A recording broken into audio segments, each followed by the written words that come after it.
Hello दोस्तों, स्वागत है आप सभी का आपके अपने चैनल गुरु मंत्र इंस्टीट्यूट में। आज का ये वीडियो 12th क्लास मैथमेटिक्स का रहेगा और मैथ में हमारा मॉडल पेपर का सॉल्यूशन चल रहा था, उसी का अगला वीडियो है, यानी कि वीडियो नंबर 5 या 6 है। आप देख लीजिएगा जो भी क्रम है। सीधे सीधे अब बात करते हैं हम आज के सवाल की। 5 अंक वाले सवाल चल रहे हैं। 5 अंक वाले सवाल, ये सारे के सारे 5 अंक वाले हैं। प्रश्न संख्या 6 का गैप प्रश्न चल रहा है और यह प्रश्न क्या कह रहा है कि P का मान ज्ञात करो ताकि रेखाएं 1 minus x upon 3, 7y minus 14/2p, z minus 3/2 और ये परस्पर लंब हों।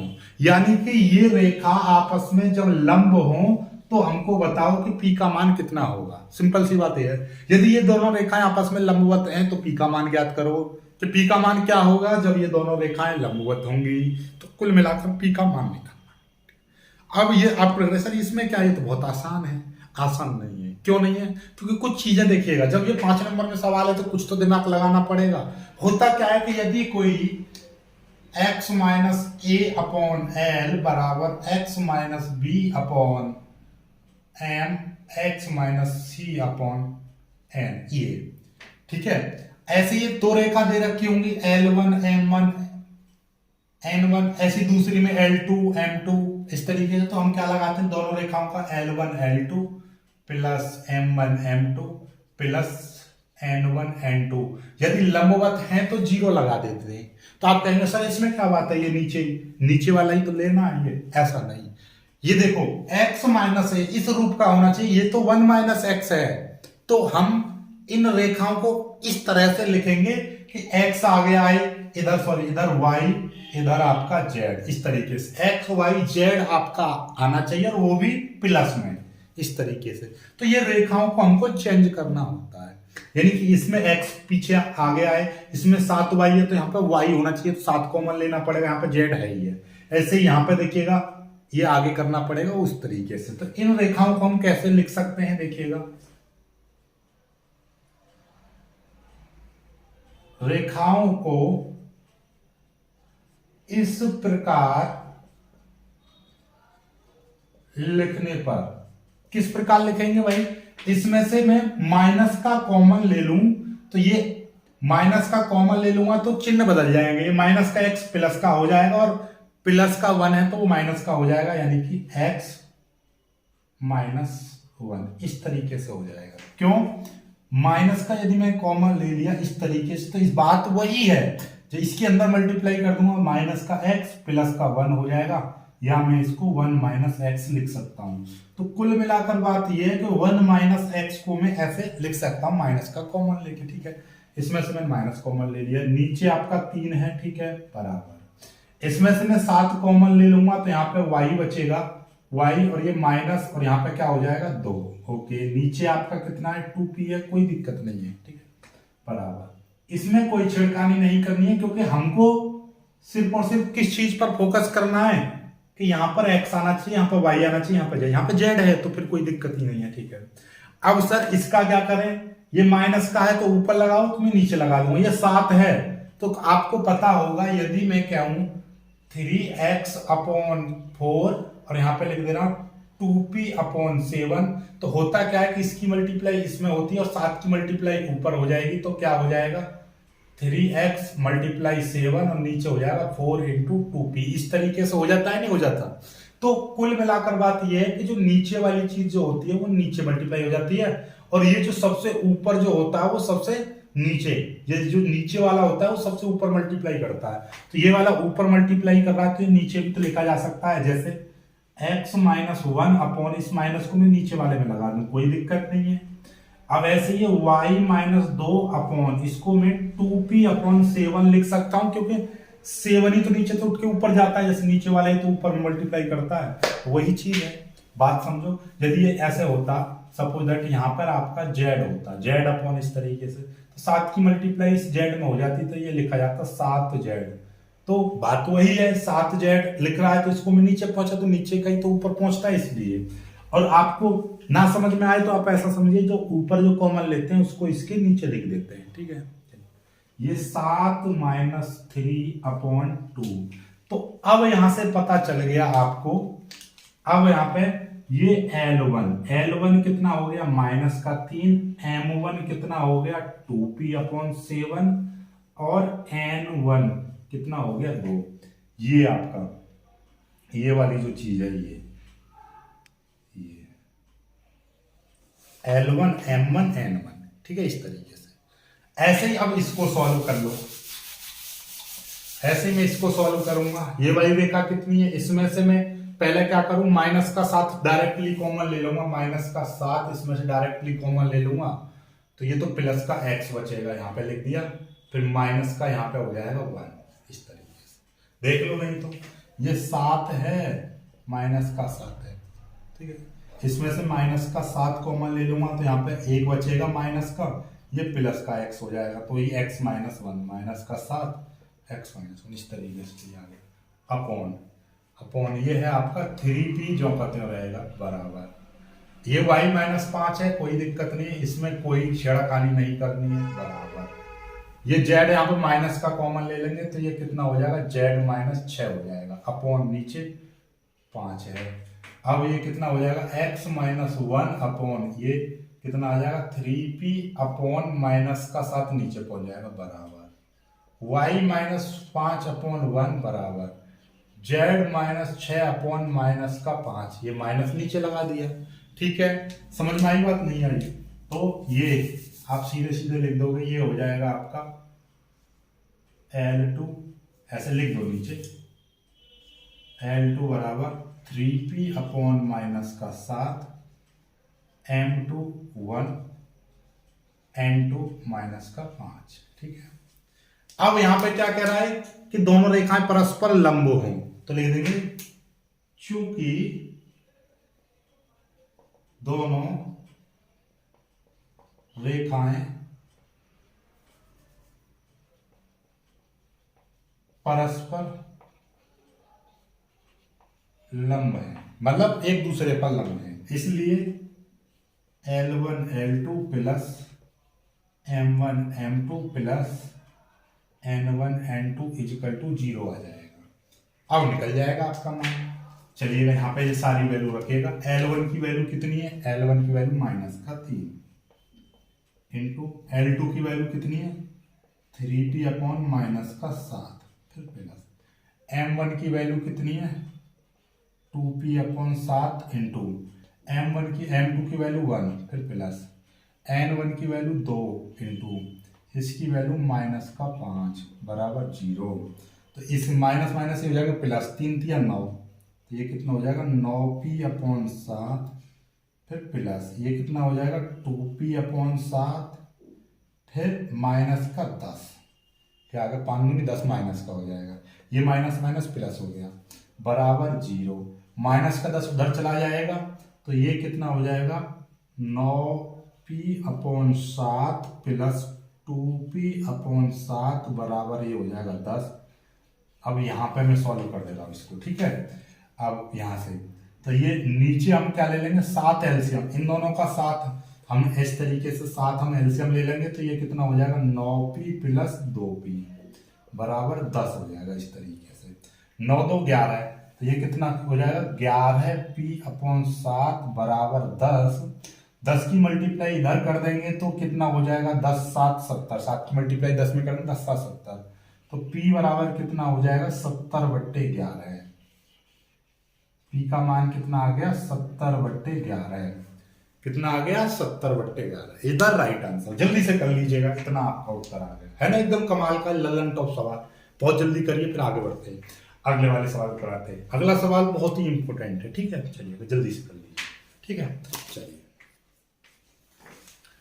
ये सवाल देखिएगा, ये आपका रेखिक प्रोग्रामन का सवाल है। रेखिक प्रोग्रामन आपके 12th क्लास के गणित में 6 नंबर का आता है और एक सवाल आपका 5 नंबर का आता है, ठीक है। और इसी तरीके का सवाल आएगा, बिल्कुल हूबहू एक सवाल सीख लिया आपने, सारी चीज सीख ली, ठीक है। बस इसमें बस इन्हीं चीजों का ध्यान रखिएगा। निम्न विरोधों के अंतर्गत एक समीकरण देगा का न्यूनतमीकरण करो, या क्या कहेगा वो का न्यूनतमीकरण करो, या कहेगा कि इनका अधिकतमीकरण करो, या अधिकतम मान निकालो या न्यूनतम मान निकालो, बात वही है। चलिएगा, ऐसे समीकरण दे रखी होंगी। इन समीकरणों में 4 समीकरण दे रखे होंगे, एक इस तरीके से, एक इस तरीके से, एक x and greater than and equal to 0, y greater than equal to 0, ये 2 समीकरण तो ऐसी रहेंगी। बस इनमें थोड़ा सा अंतर रहता है, बस देखो इस चीज का खेल है, जो भी कुछ है ये इसमें जो दे रखा है, बस सारा कुछ इसी का खेल है। अब देखिए समझ में आ जाएगा आपको। इसका उत्तर करते हैं आपको। ऐसे सवालों को हम 5 भागों से सॉल्व करते हैं। पहले बिंदु निकालेंगे, फिर ग्राफ बनाएंगे, फिर कटान बिंदु देखेंगे, कटान बिंदु है तो निकालेंगे, नहीं तो छोड़ देंगे, फिर टेबल बनाएंगे और फिर लास्ट में उत्तर लिखेंगे। ये 5 बिंदुओं को आपने दिमाग में रखा तो ये सवाल सॉल्व हो जाएगा। चलिए करते हैं। सबसे पहले हमारी एक समीकरण आपको दे रखी है। क्या समीकरण दे रखी है? यहां से मैं आपका उत्तर लिख रहा हूं। समीकरण आपको दे रखी है x plus Y greater than and equal to 0। याद रखिएगा, greater than and equal to 0 दे रखी है, ठीक है, दिमाग में रखो। ठीक, तो हम इसको लिख सकते हैं x प्लस वाई बराबर 8। ठीक है, ये समीकरण 1 है, याद रखिएगा इसको। ठीक है, अब हम इसको बराबर लिख लेंगे, ठीक है, सॉल्व करने के लिए, क्योंकि बिंदु निकालने हैं हमको। एक बार x बराबर 0 लेंगे। हमेशा हर सवाल में, दुनिया इस रेखिक प्रोग्रामन के प्रत्येक सवाल में एक बार x बराबर 0, एक बार y बराबर 0, एक बार x बराबर 0, एक बार y बराबर 0, क्योंकि यहाँ पे दे रखे हैं ना x का मान 0 के बराबर है या 0 से ज्यादा है, तो हम मिनिमम कंडीशन लेके चल रहे हैं कि x का मान 0 हो तो क्या होगा y का मान। हर किसी में x का मान 0 और y का मान 0 ही रखना है। ठीक है, जब x का मान 0 रखूंगा तब क्या हो जाएगा, तब आपका y बराबर 8 हो जाएगा। तो यहां से एक बिंदु बनेगा, बिंदु बन गया A। ठीक है, तो वो क्या हो जाएगा, ये क्या बिंदु के निर्देशांक कितने हो जाएगा, x का मान 0 था तो y का मान 8 आया। ठीक है, इसी समीकरण में अब फिर से लेंगे। अब y बराबर 0 है तब क्या हो जाएगा, ठीक है, अब नहीं उससे मानेंगे कि y बराबर 0 हो तब क्या होगा, जब इस वाली समीकरण में y बराबर 0 रखेंगे तो x बराबर क्या हो जाएगा, x बराबर 8 हो जाएगा। ठीक है, जब x बराबर 8 हो जाएगा तो यहां से भी एक बिंदु बनेंगे। बिंदु क्या हो जाएंगे, ये मान लो b, ये a मान लिया, ये b।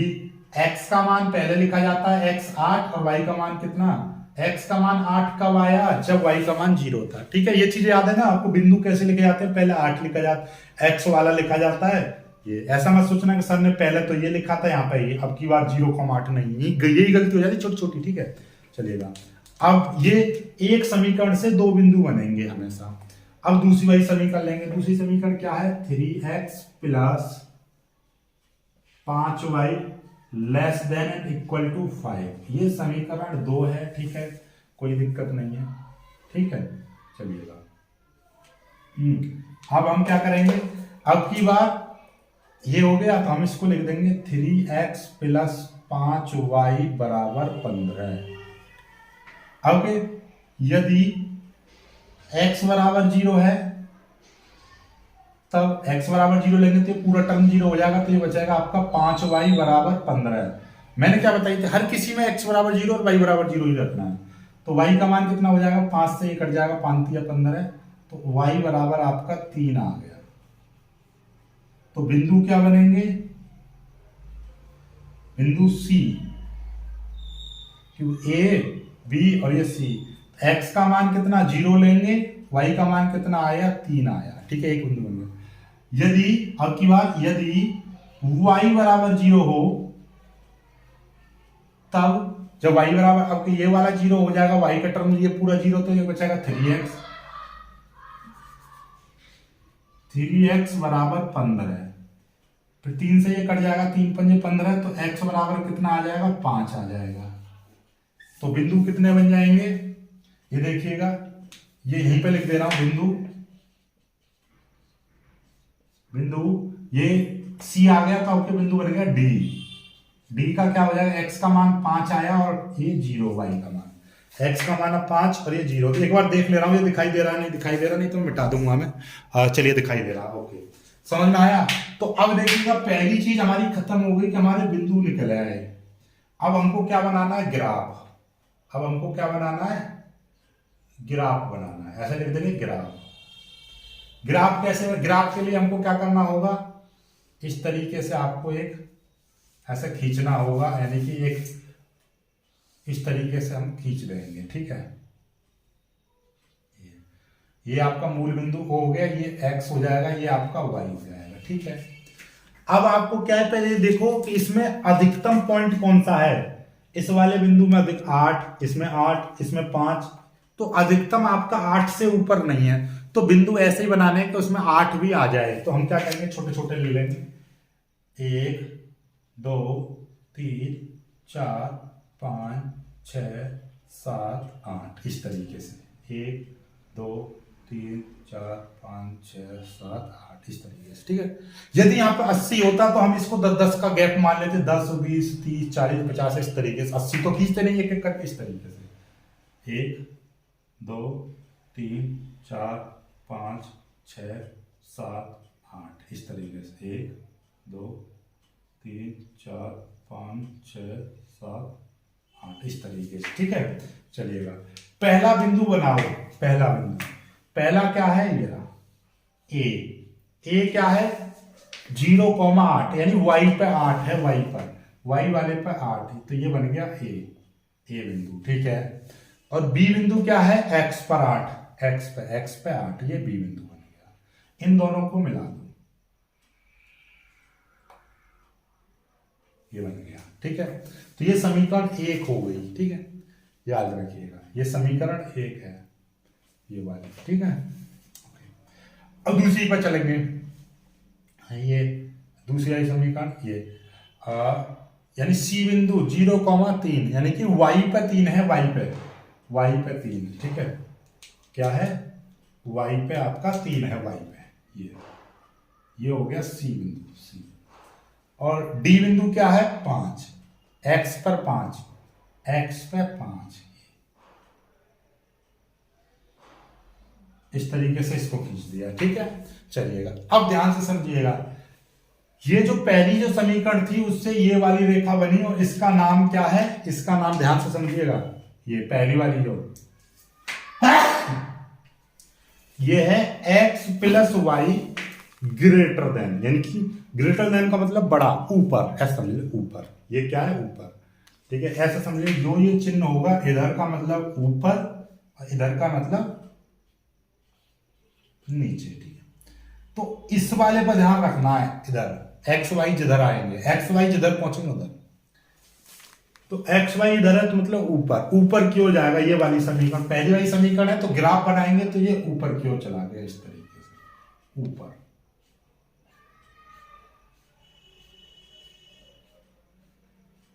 ठीक है। ऐसे ही इधर आ जाओ, इधर इसको देखेंगे आप, ये है नीचे, ये वाली दूसरी वाली समीकरण ये थी, और दूसरी वाली समीकरण से आपका नीचे, इस तरीके से ग्राफ बन गया। तो मतलब ये हुआ कि दोनों समीकरणों ने एक दूसरे को, यानी कि ये ऊपर की ओर डार्क हुआ, ये नीचे की ओर हुआ, यानी कि जब ऐसी कंडीशन आ जाए, एक ऊपर चला जाए एक इधर चला जाए, तो मतलब इन दोनों के डार्क ने, यानी कि ये जो हमने किया है, ये आप ऐसा समझिए छाया है, छाया परछाई, इसकी परछाई ऊपर, इसकी परछाई नीचे, दोनों की परछाई एक दूसरे को कहीं पे काट रही हैं, नहीं काट रही, दोनों परछाई एक दूसरे को इंटरसेक्ट, यानी दोनों एक दूसरे को जुड़ रही हैं, कहीं पर नहीं, ये इधर चली गई, ये इधर चली गई। तो मतलब इस सवाल का कोई हल नहीं हो सकता, यानी कि इसका कोई सुसंगत हल नहीं है। तो इस वाले सवाल का लिख देंगे, अतः सीधे सीधे ग्राफ से, तो लिख दो, ग्राफ से ज्ञात होता है कि इन समीकरणों का, या ऐसे लोग ज्ञात होता है कि इनका कोई भी सुसंगत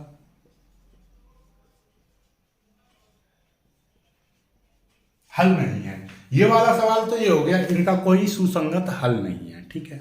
बस इन देखो ये चीज बदल जाती तो ये सवाल बन जाता। हो सकता है कि पेपर में मिसप्रिंट हो, या हो सकता है ऐसे दिया हो, ऐसे सवाल भी आते हैं मिसप्रिंट का इनाम मत दो। तो ये तो इतना हो गया हाल, ठीक है, इस वाले सवाल का। यदि पेपर में आपका ऐसा ना दे, ऐसा दे तो आपको इतना ही करना, तो आपको पूरा नंबर मिलेगा, आगे मत करना कुछ भी, क्योंकि यदि ये ग्राफ डार्क होता तभी बात चलती, ठीक है। अब यदि ये वाली चीज आपकी ऐसे होती और ये वाली चीज आपकी ऐसे, यदि इतना ही चिन्ह बदल जाता, एक दूसरे का बदल जाता, तो ये सवाल पूरा बदल जाता। बाकी ये तो यहां तक तो सेम रहता, यहां तक तो आपका ये सेम रहता, और ये वाली चीज इस तरीके से यहां तक सेम रहती, ग्राफ बदल जाता। ग्राफ कैसे बदलता जरा देखो, यहां तक तो सब कुछ सेम रहता, बस ग्राफ बदलता। ग्राफ कैसे बदलता आप देखिए, मैं आपको समझाता हूं। आप कहेंगे सर ऐसा क्या, इन चिन्हों से क्या हो गया, बाकी समीकरण तो ऐसे ही आई है, एक्स बराबर वाई इसमें भी लिखा है, ये बराबर भी इसमें रखा है, नहीं, यहां तक तो सब कुछ सेम रहता है, यहाँ ग्राफ बदलता। ग्राफ कैसे बदलता देखिएगा, बात वही है, इसमें ये x हो गया, ये y हो गया, ठीक है, ध्यान से समझना चीजों को। बात वही है, इसमें भी 8 तक अंक है तो 8 ही बनाएंगे, 1 2 3 4 5 6 7 8। इसमें भी 1 2 3 4 5 6 7 8, ठीक है, कोई दिक्कत नहीं है, इसके नाम दे रहा हूं 1 2 3 4 5 6 8, 1 2 3 4 5 6 7 8, ठीक है। ए बिंदु वही चीज रहेगी, ए वाला x पर 0 y पर 8, यानी y पर 8, ये 0 है, y पर 8, ये ए बिंदु आ गया, और ये बी बिंदु x पर 8, ये रहा, इन दोनों को मिला दिया, ठीक है। अब आ जाओ इधर, सी बिंदु y पर 3, ये सी बिंदु हो गया, सी बिंदु, ठीक है, ये आपका बी बिंदु था, ये ए हो गया, और डी बिंदु 5, यानी x पर 5, ये आपका डी बिंदु हो गया, इन दोनों को मिला दिया, इन दोनों को मिला दिया, ठीक है। अब देखो पहली समीकरण क्या कह रही है, पहली समीकरण ध्यान समझना, पहली समीकरण कह रही है लेस देन, मैंने क्या बताया था, ऐसे ये वाला नीचे और इधर वाला ऊपर, मुंह इधर खुल रहा है ऊपर, ये लेस देन, कम नीचे की ओर होता है, एक्स वाई किधर आ रहे हैं, कम की तरफ आ रहे हैं, तो यानी ग्राफ नीचे की ओर जाएगा, कम की ओर, तो इस वाई रेखा से नीचे की ओर, और नीचे की ओर कहां तक जाएगा, बाउंड्री यहां तक मिल रही है तो इसकी इस तरीके से नीचे यहां तक, दूसरी वाली लाइन तक, इस तरीके से, ठीक है, ध्यान से समझ गए। अब ये ग्राफ डार्क हो गया। अब इस वाली का देखो, इस वाली से क्या था, दूसरी वाली समीकरण से इधर को मुंह खुल रहा है, इधर को एक्स वाई इधर आ रहे हैं ना, इधर ऊपर की ओर, इस वाली समीकरण का ग्राफ ऊपर जाएगा, नहीं कि इस वाली समीकरण का ग्राफ ऊपर जाएगा, और ऊपर कहां तक जाएगा, यहां तक।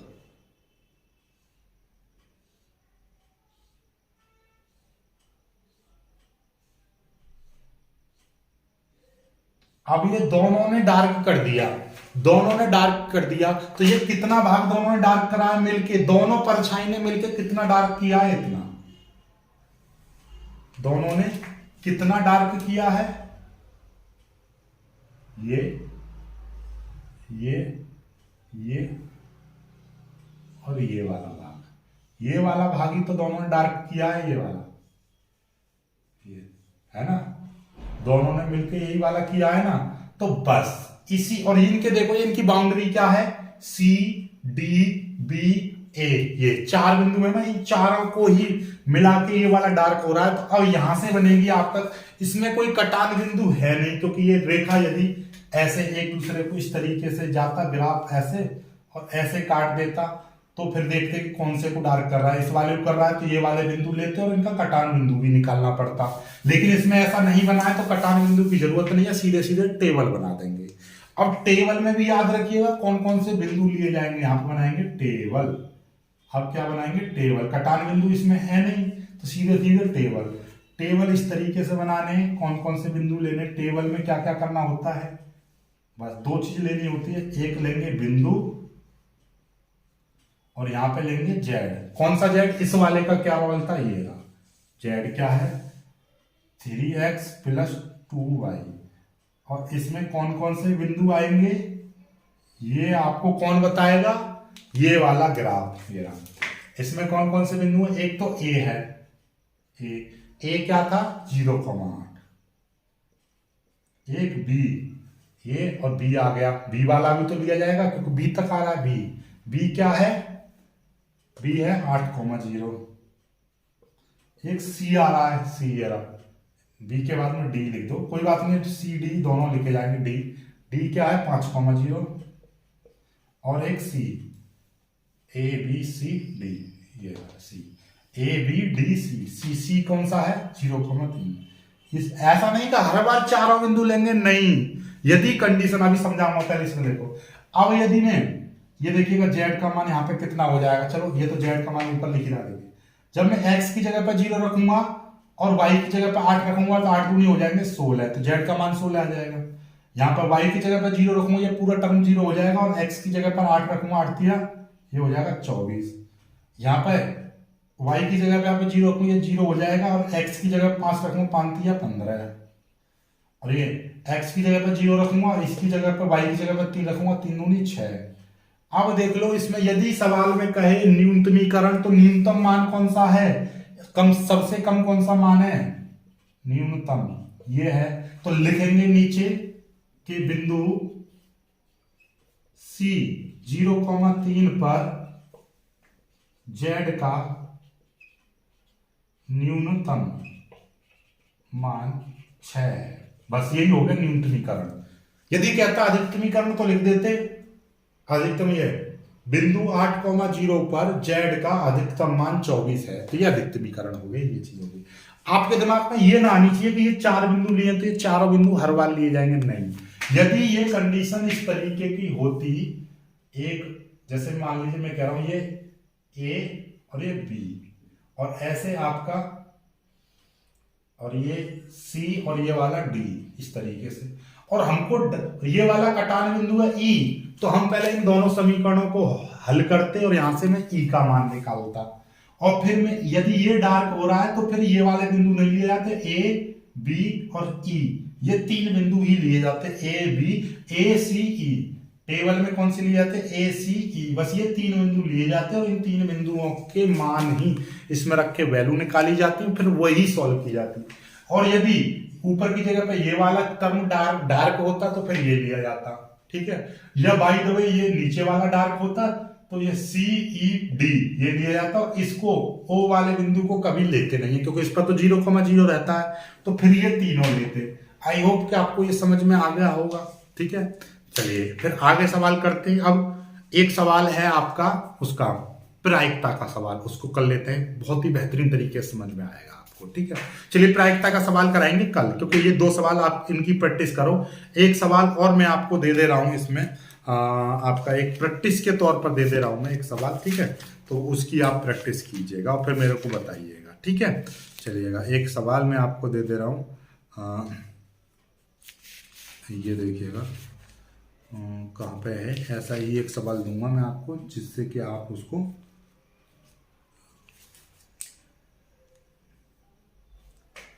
ये देखिएगा इसमें कह रहा है z की जगह पे दे रखा है आपका x plus 3y, x plus 3y, और ये x plus Y less than equal to 8, और चलो यही सवाल है लोग, x plus Y less than equal to इतना, और ये वाला आपका, चलो इसे तो आप कर ही दो, कोई दूसरा थोड़ा सा चेंज करके देता हूं मैं आपको, ठीक है, एक चेंज करके देता हूं मैं आपको, चेंज करके दूंगा, ठीक है। x प्लस 3y वाला तो नहीं, मैं आपको इस तरीके का दूंगा,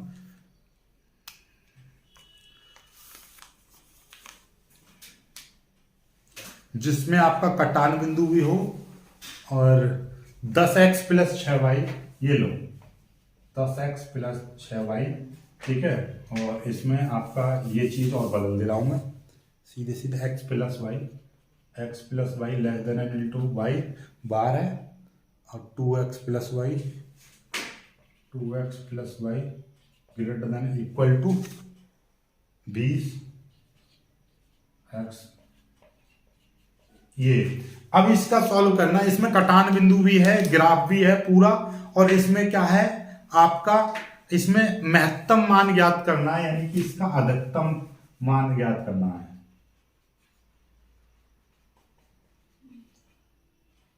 महत्तम मान ज्ञात करो। महत्तम का मतलब अधिकतमीकरण करना है, बात खत्म। अधिकतम मान निकालना है कि कौन से बिंदु पर अधिकतम होगा। ठीक है, चलेगा। वीडियो को लाइक करके शेयर जरूर कीजिएगा। जय हिंद।